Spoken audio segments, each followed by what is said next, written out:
how to import images in React app. If you're interested to see the same video in English, link is in the video description. तो guys हमने जो यहाँ पर ये import image करके रखी है वो हमें एप्लीकेशन में शो कर रही है, लेकिन यहाँ पर हम चले जाते हैं, यहाँ पर देखिए कि हाउ टू इम्पोर्ट ये कब आता है कि जब हम अपने एप्लीकेशन को बिल्ड करें, उस दौरान हम ये चाहते हैं कि हमारा वेब पैक जो है वो हमारे फोटोज को बिल्ड फोल्डर के अंदर प्लेस करके हमें करेक्ट पाथ दे। तो उस दौरान हमें टेक्निकल वे में इमेजेस कैसे इंपोर्ट करते हैं, डायरेक्टली पाथ देने की जगह यहाँ पर हमें इंपोर्ट स्टेटमेंट के थ्रू इमेज कैसे इंपोर्ट करनी है वो हमें स्टडी करना है। तो यहाँ पर आपको आपके जो इमेज का नाम है, जैसे कि माय हेडर, जैसे मैं ऐसा नाम दे देती हूँ, तो माय हेडर और फ्रॉम और फिर यहाँ पर डबल कोट्स में मैं अपनी पाथ दूंगी। तो मेरी इमेज फिलहाल कहाँ पर है, देखिए मैं यहाँ पर कहाँ पर कॉल कर रही हूँ, ये इमेज app.jsx में, और app.jsx SRC में है, और उसी पाथ में यहाँ पर img के अंदर मेरी हेडर करके इमेजेस है। तो मैं यहाँ पर क्या लिखूंगी, img डैश और यहाँ पर लिखूंगी header dot sorry header dot png।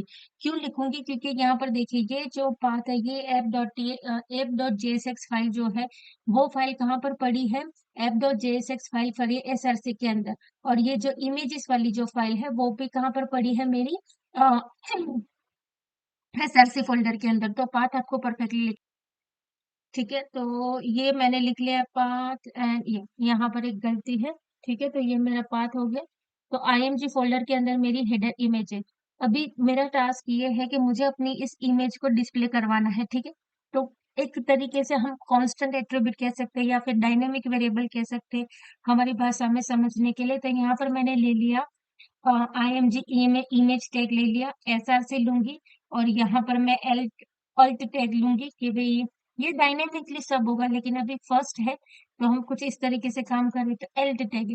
अभी देखिए इक्वल टू के बाद मुझे ये जो वाला पाथ है हेडर का, ये वाला पाथ है वो यहाँ पर डिस्प्ले करवाना है। तो मैं क्या करूंगी, ये जो मेरा कांस्टेंट वेरिएबल है, या कांस्टेंट मतलब डायनेमिक वेरिएबल कह सकते हैं हम उसको, ये कर्ली ब्रैकेट के अंदर हमें यहाँ पर लिखना पड़ेगा। तो जैसे ही माई हेडर लिखूंगी तो ये जो पाथ यहाँ पर स्पेसिफाई करके रखा है, वहां पर जो इमेजेस है वो यहाँ पर मुझे इस SRC में डिस्प्ले करने का काम करेंगी। तो मैं क्या करती हूँ, अपने एप्लीकेशन को रन करती हूँ, फिर आपको आउटपुट दिखाती हूँ।